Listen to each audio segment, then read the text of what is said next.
I kept telling myself that my daughter loved me. Even after everything, I kept telling myself that. It is strange how the mind protects you from the truth when the truth is too heavy to carry. For months, maybe longer, I had been noticing small things. The phone calls that got shorter. The visits that stopped. The excuses that came more quickly than the warmth used to. But I tucked each one away, somewhere quiet, and I told myself, she is busy. She has her own life. That is what children do. My name is not important right now. What is important is that I am 67 years old, I live in Hamilton, Ontario, and at the time all of this happened, I had just come out of surgery on my right eye. A detached retina, the kind of thing that happens quietly, without warning, one morning when you reach for your coffee and the edges of the world go soft and strange. The surgeon at Hamilton General was excellent, I was told. The procedure went well. But for the 2 weeks following the operation, I was not supposed to drive. I was not supposed to strain my eyes. I was supposed to rest, keep the patch on, and have someone bring me to my follow-up appointments. My daughter, Sandra, had said she would be there. She had said it the way she said most things lately, quickly, efficiently, the way you confirm a dentist appointment. I'll be there, Dad. Don't worry about it. I should have heard the flatness in her voice. I should have known that words mean very little when there is nothing behind them anymore. But I wanted to believe her. I had always wanted to believe the best of her. The morning of the procedure, she did come. I will give her that. She picked me up from my apartment on Cannon Street, drove me to the hospital, signed some forms, and sat in the waiting room for the 3 hours it took. When they wheeled me out, still groggy from the sedation, she was there with a coffee for herself and nothing for me, which I did not mention. She drove me home. She helped me to the couch. She said, the follow-up is in 5 days. I'll pick you up at 9. And then she left. I spent those 5 days the way the surgeon had instructed. I rested. I kept the patch over my eye. My neighbor, a kind woman named Mrs. Kowalski who is 81 and still makes her own pierogi from scratch, brought me soup twice and would not hear a word of protest. My son-in-law, Sandra's husband, did not call. Sandra texted once, on day 3, "How are you feeling?" I wrote back, "Better, thank you. Looking forward to seeing you Friday." She did not reply. Friday morning, I was ready at 8:30. I had my health card. I had the printed confirmation of my appointment. I had my coat on and my shoes tied and I was sitting by the window watching Cannon Street wake up, the way it does slowly in November, the gray light coming in sideways off the lake. I watched a woman walk her dog past the building. I watched the number 20 bus come and go. I watched 9 o'clock pass. I called Sandra's mobile. It rang 4 times and went to voicemail. I called again at 9:15. Same thing. At 9:30, I called her home number, the landline she still kept because her husband worked from home and preferred it. It rang 7 times. No answer. My appointment was at 10. The Westdale Medical Center is 20 minutes by car, longer by bus, and I was not supposed to be on a bus alone with my vision the way it was, one eye patched, the other still sensitive to light and movement. But I thought, I will take the bus. I have managed worse. I put on my sunglasses and my winter coat and I went down to the street and I waited for the number 52. I made it to the appointment.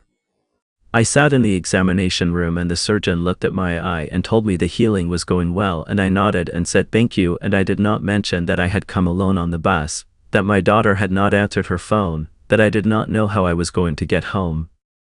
I smiled and I said everything was fine. I was 67 years old and I had been saying everything was fine for a very long time. Afterward, in the lobby of the medical center, I sat down on a bench near the entrance and I tried Sandra's phone again. Voicemail. Then her husband's phone, a number I rarely used because we had never been warm with each other, and he had made it clear over the years that I was an obligation more than a person to him. That call also went unanswered.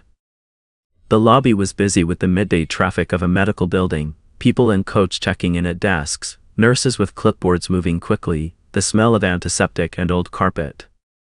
I sat there with my patch on my eye and my sunglasses in my lap, and I tried to think clearly about what to do next. I could call a cab. But I had left my wallet on the kitchen counter. I realized this now, in the dull and certain way you realize something that cannot be undone. I had been so focused on not forgetting my health card and my appointment confirmation that I had set my wallet down to free both hands and walked out without it. I had $12 and some change in my coat pocket, left over from when Mrs. Kowalski had asked me to put her grocery money in the same pocket as mine so she would not forget it last week, and I had simply never emptied it out. $12 and some coins. Not enough for a cab to Cannon Street. I sat there for a while longer than I care to admit. There is a particular kind of loneliness that comes not from being alone in a room, but from being alone in a room full of people who all belong somewhere and you suddenly do not. That is what I felt on that bench. I thought about my wife, Elaine, who had died 9 years before. I thought about how she used to reach for my hand in waiting rooms, in lobbies, in any of the many places where life asks you to wait. I thought about how I had not had anyone reach for my hand in 9 years. I was not going to cry. I am not a man who cries easily. But I was close to something, sitting there on that bench, something that felt like the edge of a very long drop. You've been sitting there for a while. I looked up. There was a man standing a few feet away, not looking at me directly but not quite looking away either, the careful way people approach someone they think might be in distress without wanting to embarrass them. He was older than me by a decade or more, I thought. Tall, but the kind of tall that has learned to fold itself inward a little with age. White hair, a good coat, the dark green kind that Canadian winters call for, heavy wool with brass buttons. He had a cane but he was barely using it, holding it more out of habit than necessity. I'm fine, I said, which was what I always said. He nodded slowly, like he had expected that answer and was not convinced by it. My appointment was delayed, he said. I've been sitting over there for 40 minutes. He gestured toward a row of chairs near the window. I noticed you come in from the bus. And I noticed you're still here. Missed my ride, I said. I did not know why I said it that way, as though it were a simple logistical matter and not the thing it actually was. He looked at me for a moment. Then he said, "Where do you need to get to?" Cannon Street. Near James. That's not far from me, he said. I'm in Kirkendall. I have a car waiting outside, my driver brings me to these things. I can take you. I almost said no. That is the reflex of a certain kind of man, the kind who is taught that you do not accept help from strangers, that you do not make yourself a burden, that you manage. But I was sitting in a medical center lobby with $12 and one working eye and a daughter who had stopped answering her phone, and something in me that had been very tightly wound for a very long time just gave way. A little. That's very kind, I said. Thank you. His name was Clifford. Clifford Ainsworth. He told me this in the car. His driver, a young man named Paul who wore gray fleece and drove the kind of steady, unhurried way that speaks of long practice, navigating us out of Westdale and south toward the lower city. Clifford sat beside me in the back seat and asked me careful, quiet questions. Not the intrusive kind. The kind that left me room to say as much or as little as I wanted. I told him about the surgery. I told him about the patch and the recovery and the instructions not to strain myself. I did not tell him about Sandra, not yet. But when he asked, "Was your appointment today for a follow-up?" and I said yes, and he said, "Good that you got here all right," something in the way he said it made me feel the careful gap where he was not asking the obvious question. I said, "My daughter was supposed to drive me. She didn't come." He said nothing for a moment. Just looked at the street ahead, the November trees going past with their bare branches. Then he said, "How long has that been going on?" And something about that question, "How long has that been going on?" cracked something open in me. Because it assumed it was a pattern. Because it was right that it was a pattern. And no one had ever named it quite so plainly before. "A few years," I said. He nodded. We did not say anything else for the rest of the drive. But when Paul pulled up in front of my building on Cannon Street and I thanked Clifford and reached for the door handle, he said, "Wait just a moment." He reached into the inside pocket of his coat and produced a card. Small, plain, his name and a phone number. "I mean this sincerely," he said. "If you need a ride to another appointment, call that number. Paul will come." I looked at the card. "I can't ask you to do that." "You're not asking," he said. "I'm offering." I took the card. I went upstairs to my apartment. I found my wallet exactly where I had left it, on the kitchen counter. I made tea and I sat down and I looked out the window at the street and I thought about Clifford Ainsworth and his quiet, careful questions and the way he had said how long has that been going on, like a man who knew something about things going on too long. Sandra called that evening, at 6:45. Her voice was the voice she used when she was managing a situation rather than actually speaking to me, measured, a little tired, with a careful distance built into every sentence. "Dad. I'm so sorry about today. Gavin's car, there was a problem with the car, and my phone died, I couldn't reach you. I waited. I hope you managed to get there okay. Did you take a bus?" "I got a ride," I said. "Oh good." The relief in her voice was real, but it was the relief of a person who is glad they do not have to deal with a problem, not the relief of a person who was genuinely worried. There is a difference. I had spent years learning that difference. "Well, good. I'm glad you're okay. How did the appointment go?" "BI is healing well." "That's great, Dad. Really great." A pause. "I'll try to be better about this. I know it's been hard for us to coordinate lately." Lately. The word sat in the room like something she had placed there very deliberately. As though things had simply been difficult to coordinate, as though there were no choices being made, no deliberate distances, no voicemails left unreturned, no years of slow retreat. "It's fine," I said. After I hung up, I held the phone in my hand for a long time. Then I found Clifford Ainsworth's card on the counter where I had left it, and I looked at it, and I thought, I wonder what his story is. I called the number 2 weeks later. I needed to go to a different follow-up, this one at the Hamilton General, and I told myself it was purely practical. Paul answered, friendly, professional, told me what time he would be there. And when he came, Clifford was in the car. "I hope you don't mind," Clifford said. "I had an errand on the east side. I thought I might as well come along." I did not mind. That became the pattern, for a while. Paul would drive, and Clifford would come along, and we would talk in the back seat, carefully at first, and then with increasing ease. I learned things about him gradually, the way you learn things about a person who is accustomed to privacy. He was 79. He had been a civil engineer, spent decades working on infrastructure projects across Ontario, the kind of work that goes into bridges and water systems and the bones of cities that nobody thinks about until they fail. He had been married for 41 years to a woman named Helen, who had died 3 years before. He had one son, a man named Reginald, who lived in Vancouver and called on Christmas and birthdays and otherwise maintained the kind of distance that is easier to sustain when you are on the other side of the country. "Reginald is busy," Clifford said once, with a tone that was completely neutral. Too neutral, the way a man's voice goes when he has practiced not letting something show. I recognized that tone. I had used it myself when people asked about Sandra. One afternoon, in early December, we had gone out for lunch, Clifford's suggestion, a small Italian place on Locke Street that he liked, the kind of restaurant that has been there for 30 years and smells permanently of garlic and warm bread.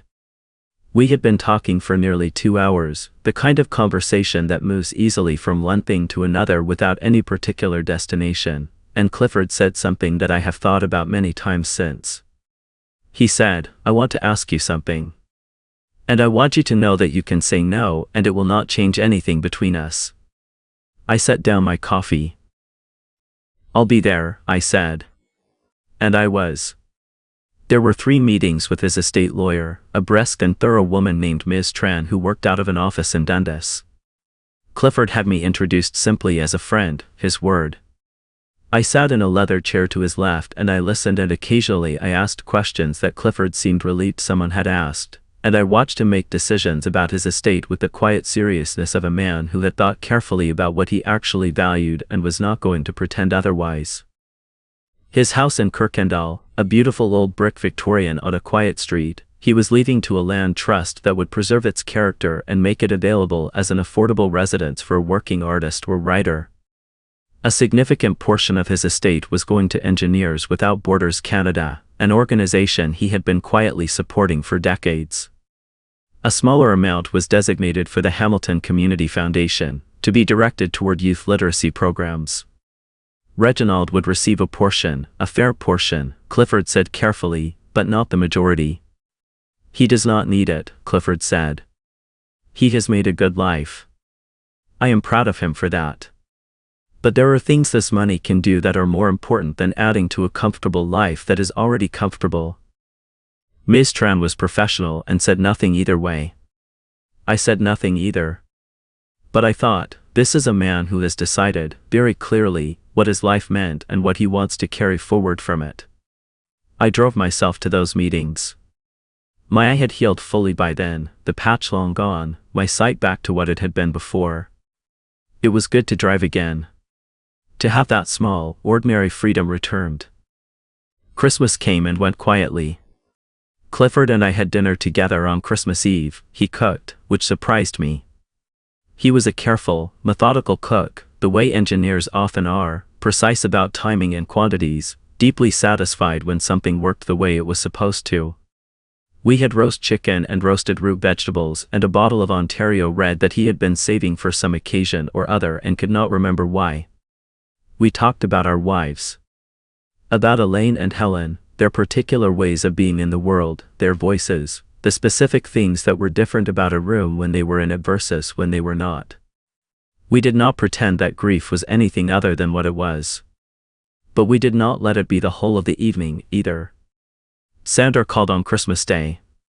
14 minutes. She and Gavin were going to his parents' place in Oakville. She hoped I had a good Christmas. She did not ask how my eye was doing. I did not remind her. In January, Clifford told me he had not been feeling well. He said it the way he said most things, plainly, without drama. He had been having some fatigue, some shortness of breath on the stairs. His doctor had referred him to a cardiologist. He was waiting for the appointment. He was not, he said, going to borrow trouble by catastrophizing before he had facts.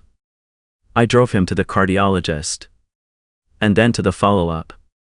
And then, in February, to the hospital for a procedure, a catheterization, to look at the arteries around his heart. Paul was there too that day, waiting in the lobby with coffee, and when I arrived he looked at me with the expression of a man who has worked for someone for a long time and has been quietly watching them and is relieved to see that someone has shown up. The news was not good, but it was not the worst. 2 significant blockages. A bypass was recommended. The surgery was scheduled for March. During those weeks between the diagnosis and the surgery, we spent a great deal of time together. I drove him to appointments. We had dinner 2 or 3 times a week, sometimes at his house, sometimes at mine, where I cooked the things I had learned to cook in the years since Elaine died, the practical, warming food of a man cooking for himself, soup, pasta, roasted things. We talked about everything and nothing. We watched hockey. He had been a Leafs fan since childhood, which he described as a personality flaw he had never been able to correct. I was a Senators fan, which he found even funnier. One evening in late February, sitting in his kitchen with the kind of comfortable quiet that only develops between people who have spent real time together, Clifford said, "I need to tell you something." I waited. When I updated my estate documents, he said, "I made a change that I want you to know about before it becomes relevant in some other way." He folded his hands on the table. "I have named you as a beneficiary. Not the majority, that still goes to the organizations I told you about. But a meaningful portion. Enough to matter." I stared at him. "I want you to understand why," he said, before I could speak. It is not gratitude for driving me to appointments. It is not some impulsive decision made by a man who is afraid. I have thought about this carefully. You are the person who has been present. You are the person who sat with me in that lawyer's office not because you had anything to gain, but because I asked and you said yes. You are the person who showed up. He paused. I do not think that should go unacknowledged. Clifford, I said. You don't have to do this. I know I don't have to, he said. I want to. There is a difference. I thought about Sandra. I thought about the 14-minute Christmas call, the unreturned texts, the morning I sat in a medical lobby with $12 and a patched eye. I thought about how Clifford had seen me on that bench and walked over, carefully, without making it embarrassing, and offered me a ride home. I thought about how that one small act had led to everything else. I don't know what to say, I said. You don't have to say anything, he said. I just wanted you to know. The bypass surgery in March went well. Clifford came through it with the stoicism of a man who trusts his surgeon and has done his thinking beforehand. I was at the hospital for the entire day, in the waiting room with a paperback I did not read, and then in recovery, and then helping him back to Kirkendall when they discharged him 4 days later. Reginald flew in from Vancouver for the surgery, which surprised me. Clifford had not expected it, and stayed for 5 days. He was polite to me, if a little cautious. He had his father's height and his mother's eyes and the particular demeanor of a person who was not sure what to make of a new variable in a situation they thought they understood. I kept my distance and let them have their time. After Reginald left, Clifford and I resumed our routine. He recovered slowly but steadily, the way he did most things, with methodical patience, without complaint. By May he was walking to the end of his street and back. By June he was on Locke Street again, at the Italian restaurant, eating the linguine with clams that he had decided, somewhere during his recovery, that life was too short not to order when you wanted it. I've been thinking, he said, over that lunch. About what? About the house. He gestured vaguely, meaning the Victorian in Kirkendall. I've been thinking that I would like some company in it. Not a caretaker. Not a tenant. A housemate, I suppose, is the closest word. Someone who would have their own space but also share the kitchen in the evenings and the porch in the mornings. He looked at me across the table. I am asking if you would consider moving in. I had not seen it coming, which surprised me, because I had been paying attention to Clifford Ainsworth for almost 8 months by then and I thought I had a reasonable understanding of how his mind worked. I live on Cannon Street, I said, which was not much of an argument. I know where you live, he said. You could still go there whenever you wanted. I'm not proposing a cage. I'm proposing company. I thought about my apartment on Cannon Street. 12 years I had lived there, since Elaine died and the house in Ancaster became too large and too quiet. It was a good apartment. Mrs. Kowalski was down the hall. I knew which floorboards creaked. I knew the way the light came in the mornings. I also thought about what it had been like to have dinner with Clifford 3 times a week and then go back to a place where there was nobody. Let me think about it, I said. Of course, he said. I thought about it for 2 weeks. And then I moved into the Victorian on Kirkendall. I kept my apartment. I paid the rent on it for another 4 months before I admitted to myself that I was not going back. I gave Mrs. Kowalski my number and told her to call if she needed anything, and she made me a container of pierogi to take with me, and I drove across the city with more than I had expected. Life in the Kirkendall house was not dramatic. It was the opposite of dramatic. It was quiet in the particular way of a well-built old house, thick walls, good windows, the creak of wooden floors that have had decades to settle. We had our separate routines and our shared ones. I made coffee in the mornings and left a cup on the counter for when Clifford came downstairs. He made dinner most Thursdays, a ritual he had established with Helen and did not want to give up. We watched the hockey games together and argued about things we did not actually disagree about very strongly and went to bed at our own times. Sandra came to visit once, in October. She had heard, I do not know how, I had not told her much, that I had moved. She arrived on a Sunday afternoon looking around the front hallway of Clifford's house with the careful assessment of someone trying to understand a situation they feel they should have been consulted about. She shook Clifford's hand, was warm in the precise way she was warm with people she was not sure how to categorize, and asked me in the kitchen, while Clifford made tea, what exactly was going on. "I live here now," I said. "I can see that." "Why?" "Because Clifford asked me to, and I wanted to." She looked at me for a long moment. I recognized the expression. It was the expression she wore when she was realizing that something had moved beyond her ability to manage it. "Are you happy, Dad?" she asked, and I could not quite tell if it was genuine or if it was the shape of the question she thought she was supposed to ask. "Yes," I said. And it was true. She stayed for 2 hours and left before dinner. She texted that evening, "He seems like a good person." I wrote back, "He is." She did not reply. Clifford passed away the following April. He was 80 years old. He died in his own house, in his own bed, which is what he had wanted and what he got. He had been declining slowly through the winter, not dramatically, not in a way that required emergency rooms or panic, but clearly. Ms. Tran had been contacted. Paul had been in and out, bringing groceries and sitting with him on days when I needed to run errands. Reginald came in February and stayed through the end, and during those final weeks the three of us, Reginald and Paul and I, moved through the house in the quiet coordination of people who know what they are doing even when they do not have words for it. I was with Clifford when he died. It was a Tuesday morning, early, the light just beginning to come through the bedroom curtains the way it did in April, thin and gray-blue and full of something that felt almost like promise. He had been sleeping more than waking for a few days. I was sitting in the chair beside his bed, a chair I had carried in from the hall, and I was reading, or pretending to read, when I noticed the quality of the room change. His breathing had been slow and shallow, and then it simply stopped. As gently as that. As quietly. I sat with him for a while before I called anyone. The estate was settled over the following months.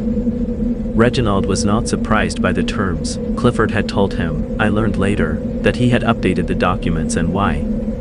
There were no arguments, no legal challenges. Reginald was sad in the quiet way of someone grieving not just a person but the relationship they had not quite managed to build while there was still time. He and I spoke on the phone a few times that spring. We were not unfriendly. There was an honesty between us, finally, with nothing left to protect. The amount Clifford had left me was enough to pay off what remained of my modest debts, to set aside something for later years when I might need more help than I currently did, and to give a portion, a real portion, to the Hamilton Community Foundation in both our names. That had been my decision. It felt right. I still live in the Victorian on Kirkendall. The land trust arrangement is being finalized, which means eventually I will need to find somewhere else, but I am not in a hurry. I have learned, over the past 2 years, that I am less in a hurry about most things than I used to be. Sandra calls more often now. I do not know exactly what changed, and I have not asked. Perhaps it was Clifford's death, which made things real in a way that abstract distances do not. Perhaps it is something between her and Gavin that I will never fully understand. Perhaps she is simply getting older and the calculus of what matters is shifting. I answer when she calls. I am glad to hear her voice. I do not pretend that the years between us did not happen, but I also do not make a monument out of them. She is my daughter. That is the whole of it and also the limit of it. What I think about most, on the mornings when I make coffee alone in Clifford's kitchen and watch the light come into the backyard where the old maple is starting to think about its lease again, is not the money. It is not the house, or the strange turns that brought me here, or even the particular grief of losing a person you found late and loved quickly and well. What I think about is a lobby bench in a medical center in Westdale. A man in a green wool coat who could have looked the other way and did not. The way a single decision, to walk towards someone instead of past them, can hold more consequence than years of larger ones.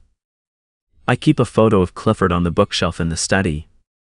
Next to it is one of Elaine, from a camping trip we took in Algonquin Provincial Park this summer before she got sick.